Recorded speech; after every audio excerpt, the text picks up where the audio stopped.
189 years ago, in an isolated plantation on the outskirts of Savannah, Georgia, military documents and local records mentioned a case so disturbing that it ended up buried in silence. Margaret Whitmore, only daughter of prosperous cotton merchant Thomas Whitmore, disappeared from official records in 1835, along with 4 enslaved men from the property. The absence left deep scars, marking generations with a silent trauma that only now begins to be revealed. Chatham County archives show only one line: accidental fire in North Barn, 5 dead. But oral accounts preserved by the local black community tell a different story, of blood spilled under the full moon, chants in unknown tongue, and a forbidden pact that crossed the barriers imposed by slavery.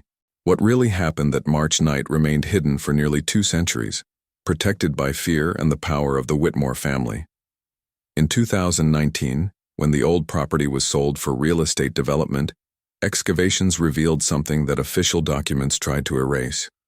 Human bones arranged in ritual pattern, traces of black wax candles, and fragments of a diary written in code. Forensic analyses confirmed that the remains belonged to 5 individuals: a white woman approximately 22 years old, and 4 black men between 25 and 35 years. All died on the same night, under circumstances that defy official explanations. The discovery reopened historical wounds and brought forth disturbing questions. Why would a young woman from the slaveholding elite involve herself in rituals with enslaved men? What kind of pact was sealed with blood that night? And why did the Whitmore family do everything to erase this episode from collective memory? The answers begin to emerge from hidden letters, deathbed confessions, and the meticulous reconstruction of a secret that many preferred to forget. This is the story of Margaret Whitmore and the 4 men who died at her side. A narrative of despair, prohibition, and a mystery that survived nearly 2 centuries of imposed silence. Chapter 1. The Discovery in the Forgotten Barn. The construction worker's excavator blade struck something hard in March 2019, interrupting the routine at the work site on the outskirts of Savannah. What should have been just another luxury residential development became an archaeological investigation field when the first bones emerged from Georgia's red soil. The construction team had been instructed to remove the old North Barn from the Whitmore property, a structure abandoned for decades, covered with vines and forgotten by time. But the soil beneath that barn held more than deteriorated foundations. 2 meters deep, arranged in an almost perfect circular pattern, lay a set of 5 skeletons. It was not a common burial. The bodies had been positioned deliberately, 4 forming the cardinal points and 1 in the exact center of the circle. Around the remains, archaeologists found traces of consumed candles, ceramic fragments with unidentified symbols, and something that left everyone perplexed: iron chains still attached to the wrists of 4 of the skeletons, but inexplicably absent from the central body. Dr. Sarah Mitchell, a forensic anthropologist called to examine the site, immediately realized this was not a conventional 19th century burial scene. The ritual disposition of the bodies, the associated objects, and especially the pattern of bone lesions indicated something much more complex than a simple crime, she would later state in her report. The skulls of the 4 male individuals showed fractures consistent with severe trauma, but the central female skeleton showed something different: deep marks on the arm bones, suggesting deliberate cuts made while still alive. Chatham County records were immediately consulted. The property had belonged to the Whitmore family since 1798, one of the most prosperous cotton dynasties in the region. The North Barn appeared on maps until 1835, when a brief record mentioned its destruction by fire. But here was the first inconsistency. If there was a devastating fire, why were there no traces of charred wood in the excavations? Why were the bodies buried ritually instead of simply burned? The local community, especially descendants of enslaved families who worked on the Whitmore plantation, were not surprised by the discovery. "My great-grandmother always said that barn was cursed," reported James Washington, community historian and descendant of enslaved people in the region. She told that no one approached there after 1835. They said you could hear chants at night, even decades after the events. These oral accounts, preserved through generations, were never officially documented, further evidence of the systematic silence that surrounded the case. As forensic analysis progressed, a macabre detail emerged. All 5 individuals had died on the same night, probably within a few hours of each other. The cranial fractures of the 4 men were consistent with each other, suggesting the same blunt instrument used in sequence. But the female body showed a different pattern, exsanguination caused by multiple deep cuts on the forearms. The position of the bodies and the distribution of bloodstains in the soil indicated that she had bled deliberately, in large quantities, while still alive. Among the ceramic fragments, archaeologists recovered something that would further complicate the mystery. Charred pages from a diary written in faded ink but still partially legible. The first identifiable lines mentioned, "The pact that will free us all," and "the blood that nullifies all chains."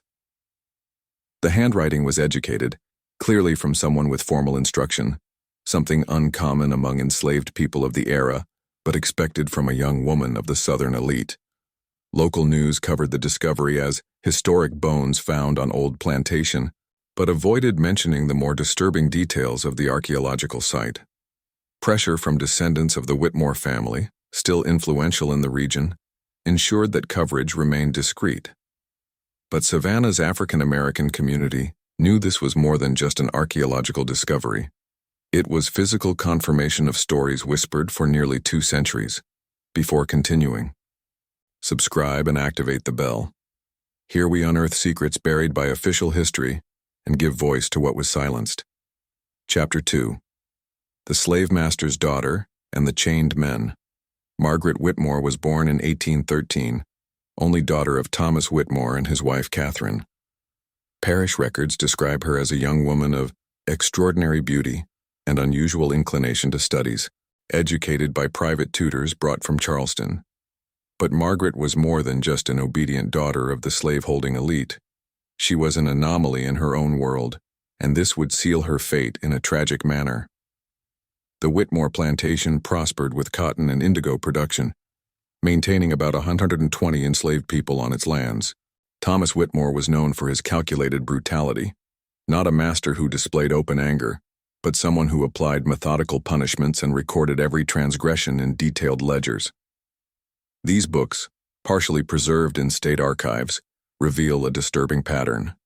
Between 1830 and 1835, 4 specific men appear repeatedly in the notes: Samuel, Moses, Benjamin, and Isaac, all designated for work in the North Barn. The notes about these 4 men are different from the others. While other enslaved people were punished for laziness or insubordination, these 4 were chastised for improper influence and unauthorized contact.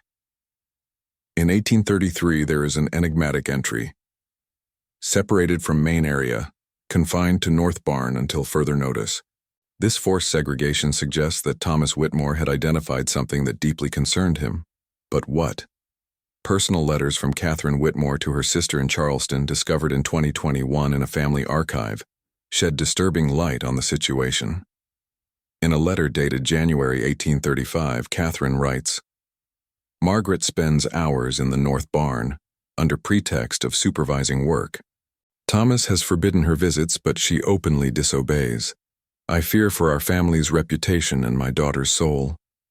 There are strange chants at dawn, and neighbors begin to question." What motivated Margaret to approach those men remains a subject of speculation, but fragments from the diary found at the archaeological site offer disturbing clues. In a partially legible passage, she writes, "Samuel taught me about the Orishas, about Legba who opens the ways. Moses knows the ancient words, those that survived the crossing. Benjamin brought the herbs. Isaac possesses the forbidden knowledge of the ancestors. Together, we know a secret that can break all chains." The reference to Orishas indicates practice of African-based religions, specifically Candomblé or Voodoo, which had spread clandestinely among enslaved communities in the American South. For Margaret, raised in rigid Protestant Christianity, this contact represented not only social transgression, but spiritual heresy.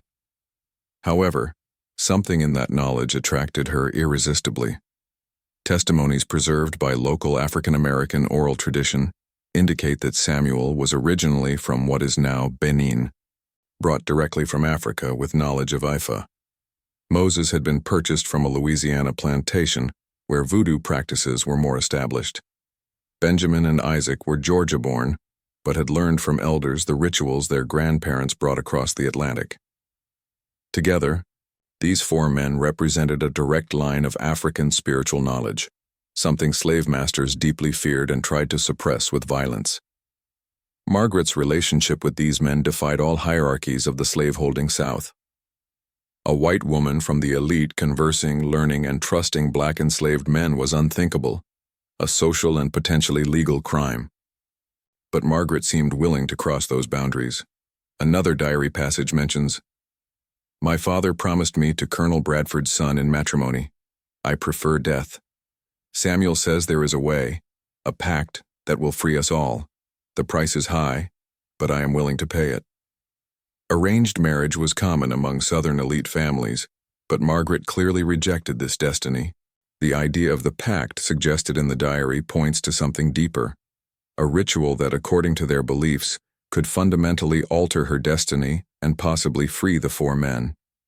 In Voodoo and Candomblé cosmology, certain rituals require blood and willingness to give one's own life in exchange for radical transformation. Margaret seemed to have accepted these terms. In February 1835, Thomas Whitmore increased surveillance over his daughter. Records show he hired 2 additional overseers specifically to monitor the North Barn. But on March 15, 1835, during a forced trip by Thomas to Charleston on business, something happened, something official records would try to completely erase from history. Chapter 3. The Full Moon Night and the Spilled Blood. The night of March 15, 1835, was a full moon, a detail confirmed by astronomical records and repeatedly mentioned in oral testimonies preserved by the local black community.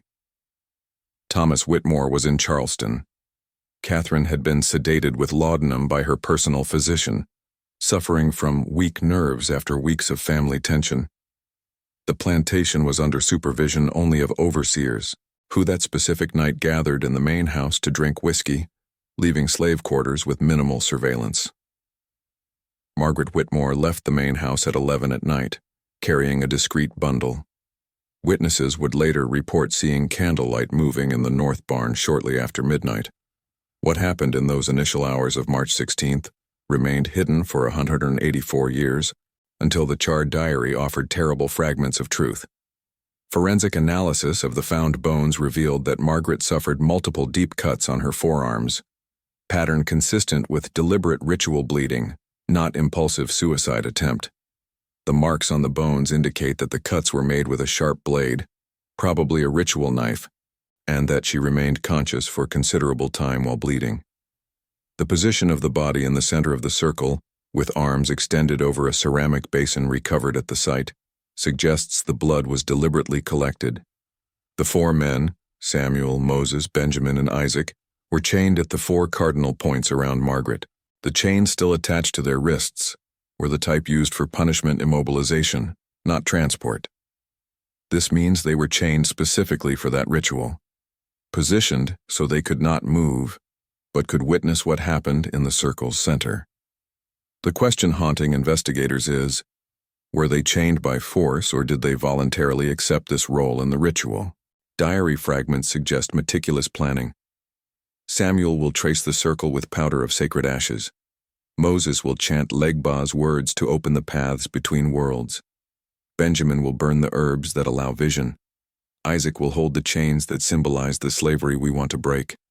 I will offer the blood that seals the pact, mistress blood mixed with the circle of the chained.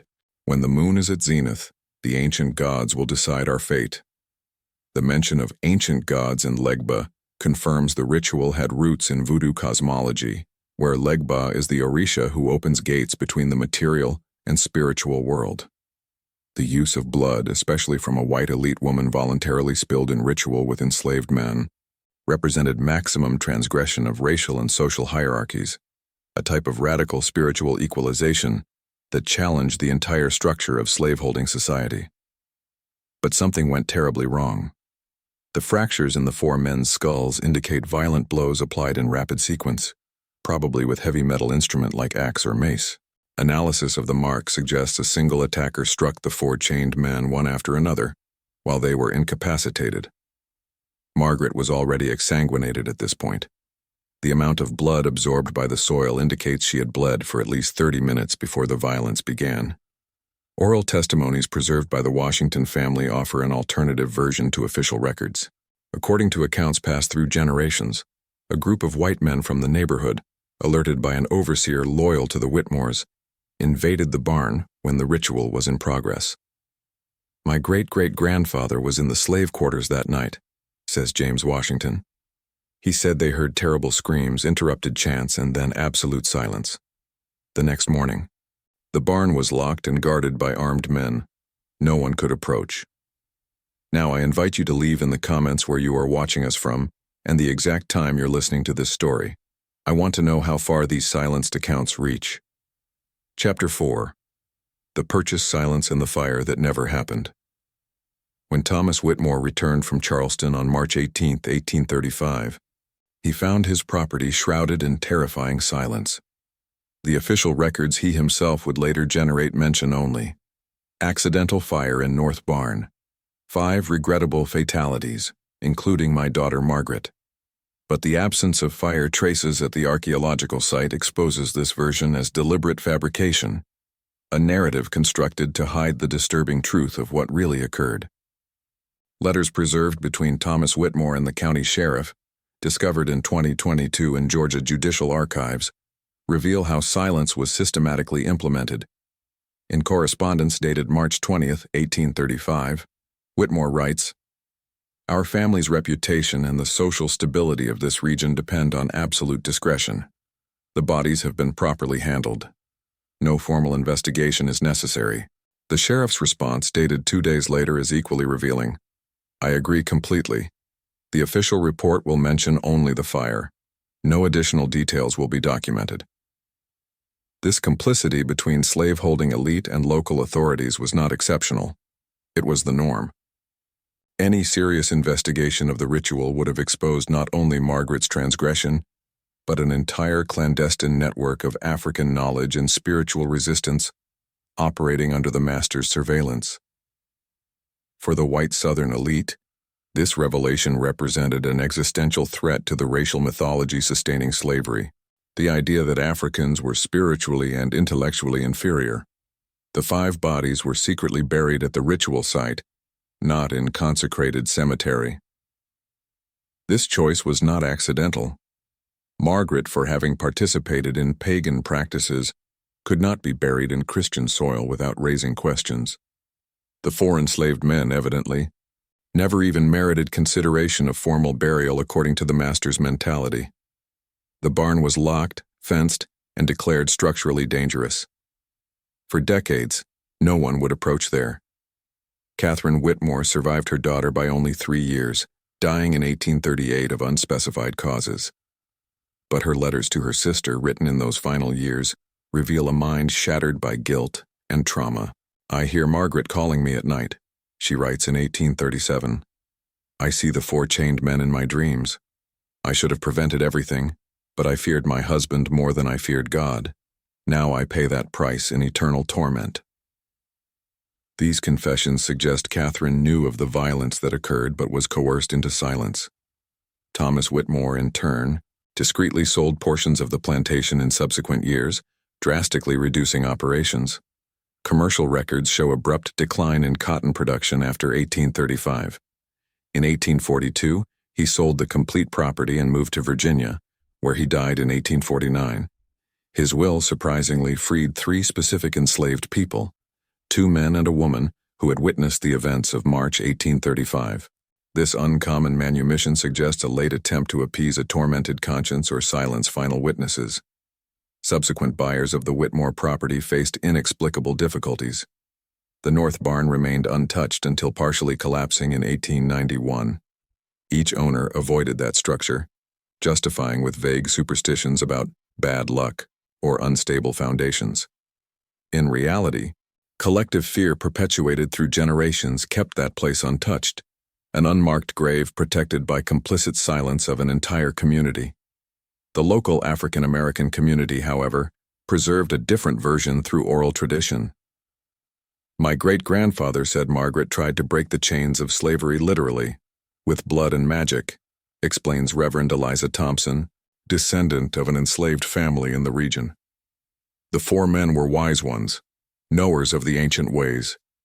They attempted something impossible, to free themselves and free Margaret from a destiny she rejected. But the world would not allow it." Local ecclesiastical records also contain clues of systematic suppression. In 1836, the pastor of the Baptist church the Whitmores attended wrote in his personal diary, "I was instructed by Thomas Whitmore to never mention his daughter's name from the pulpit. She died in sin, involved with demonic practices." Authorities agreed that silence better serves the interests of the Christian community. This union between secular and religious power ensured that Margaret's true story disappeared from official memory. For 184 years, this pact of silence functioned perfectly. Margaret Whitmore exists only as a brief line in family genealogies. Deceased 1835, no descendants. The four men do not even merit that. Their names completely disappeared from records, existing only in oral accounts preserved with reverential care by the descendant community. Chapter 5. The Bones Speak and Secrets Emerge. Forensic analysis of the remains found in 2019 brought modern technology to challenge 184 years of imposed silence. Dr. Sarah Mitchell's team employed techniques that did not exist when the bodies were buried: carbon dating, isotope analysis, digital facial reconstruction, and partial DNA sequencing.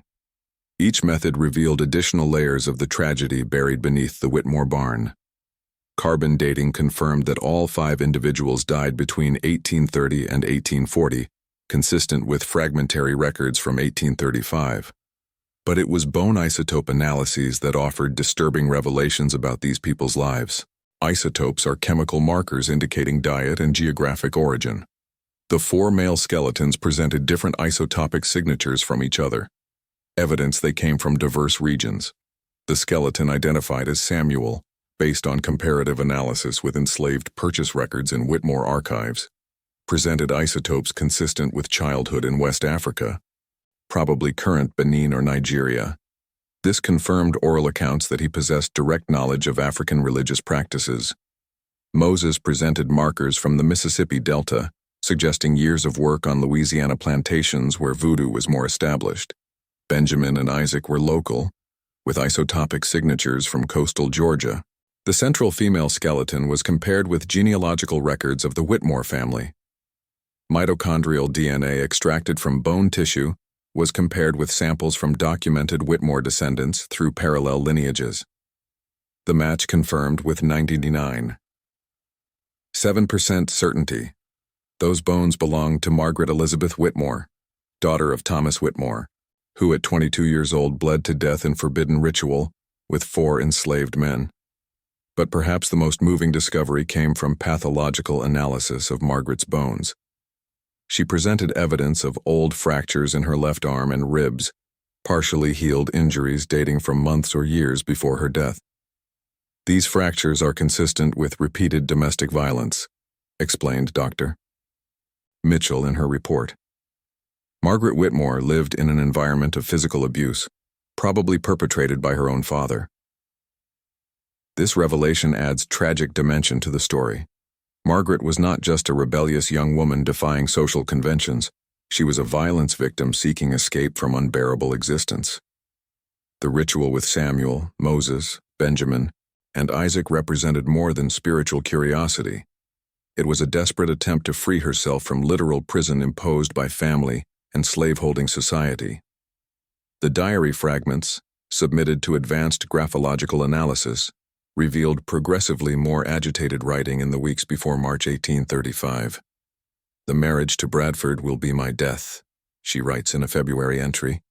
"I prefer to die free than live chained as obedient wife to the man my father chose. Samuel says there is a way. Moses knows the words. Benjamin brought the herbs. Isaac understands the price. I will pay any price for freedom. The tragic irony is impossible to ignore. Margaret sought liberation from patriarchal oppression while collaborating with men living under infinitely more brutal oppression. The 4 enslaved men had no choice about their lives. They were legal property of Thomas Whitmore. But in that ritual, for brief moments they exercised radical spiritual agency, voluntarily participating in an act that defied all hierarchies imprisoning them. Analysis of ceramic fragments found at the site revealed vive symbols, ritualistic drawings from Haitian Voodoo used to invoke specific loas. One fragment presented Legba's Vivi, guardian of crossroads and portal between worlds. Another showed symbols associated with Ogun, Orisha of war and liberation. The combination suggests the ritual had dual purpose, opening spiritual paths and breaking literal chains of slavery. But physical evidence also confirms that the violence ending the ritual was brutal and efficient. The 4 men were killed in rapid sequence by an experienced attacker, probably with lumberjack axe. The cranial fractures are consistent with single fatal blows on each victim, systematic execution, not act of uncontrolled rage. Margaret was already dead or dying from exsanguination when the men were murdered. If this story has already gripped you, leave a like. It helps Margaret Whitmore's story and the 4 men reach more people. Chapter 6. Memory, Belated Justice, and Buried Truths. In 2023, after 4 years of forensic analysis, historical investigation, and pressure from the local African American community, a memorial was finally erected at the site where the Whitmore Plantation's North Barn existed. The bronze plaque lists 5 names: Margaret Elizabeth Whitmore, Samuel, surname unknown, Moses, surname unknown, Benjamin, surname unknown, and Isaac, surname unknown. Below the simple inscription, "They died seeking freedom, March 15, 1835. The inauguration ceremony attracted more than 300 people, mostly descendants of enslaved families in the Savannah region. Reverend Eliza Thompson conducted an ecumenical prayer incorporating Christian elements and African traditions, acknowledging that the spirituality Margaret and the 4 men practiced that night of 1835 was valid and sacred, not demonic, as slaveholding society declared. For 184 years, these 5 people were erased from history, James Washington spoke during the ceremony. Margaret was silenced because she challenged white patriarchy. Samuel, Moses, Benjamin, and Isaac were silenced because they were considered property, not people. But their bones spoke. The blood spilled on that soil did not disappear. Truth survived imposed silence. The archaeological discovery forced re-examination of regional historical records. Researchers identified at least 6 other similar cases in neighboring counties, mysterious deaths involving spiritual collaboration between enslaved people and white elite members, all suppressed from official records. Each case presents an identical pattern: nocturnal rituals, abrupt violence, secret burials, and official records mentioning only accidents or fires. These findings challenge the simplistic narrative of slavery as a system monolithically divided between white oppressors and black victims. Margaret's story suggests that some white people, especially women imprisoned by patriarchy, recognized affinity with slavery's oppressed, but the system was too brutal to permit these alliances. Any transgression was crushed with extreme violence. The contemporary Whitmore family, initially resistant to the case's publicity, eventually issued a statement acknowledging the events. "We deeply regret our ancestors' actions," the statement affirmed. "We recognize that Thomas Whitmore perpetrated terrible violence, including possibly murdering his own daughter and 4 innocent men. We support preservation of this memory and honor all victims." But for many descendants of the enslaved community, the statement came too late. It took 184 years and irrefutable forensic evidence for them to admit the truth, observed Dr. Mitchell. How many other stories remain buried because we don't have bones to prove what happened? How many secrets are still protected by silence? Margaret's diary, after partial restoration by specialists, was digitized and made publicly available. The legible passages reveal an intelligent, curious, and desperately unhappy young woman. "I prefer to be remembered as a witch who collaborated with enslaved people than as an obedient wife who betrayed her own soul." She wrote weeks before her death. This wish was denied for nearly 2 centuries, but now, finally, Margaret is remembered on her own terms. The 4 men, Samuel, Moses, Benjamin, and Isaac, remain more mysterious. Without their own diaries, their voices reach us filtered through oral tradition and forensic evidence. But their participation in the ritual demonstrates something powerful. Even in the most brutal conditions of dehumanization, enslaved people maintained sophisticated spiritual knowledge, agency, and capacity to imagine radical liberation. The Whitmore Barn story has become a case study in universities, subject of an award-winning documentary, and pilgrimage point for people interested in slavery's hidden history. School groups visit the memorial, learning that history is not just what is in official books. It is also what was deliberately silenced and only emerges through persistence, technology, and courage to face uncomfortable truths. In 2025, proven descendants of the Washington and Thompson families, whose ancestors were enslaved on the Whitmore plantation, officially received ownership of the land where the memorial stands. "This soil was watered with our ancestors' blood," declared James Washington. "Now it belongs to us, and we will ensure truth is never buried again." The final lesson of the Whitmore case is about the power of collective memory and persistence. For nearly 2 centuries, authorities and elites tried to erase Margaret, Samuel, Moses, Benjamin, and Isaac from history. But oral accounts preserved by the Black community, forgotten documents in dusty archives, and finally silent bones in Georgia's red soil refused to let silence win. Subscribe to the channel to learn about more forbidden and forgotten stories. Thank you for following the case of Margaret Whitmore and the 4 men who died at her side. See you in the next video.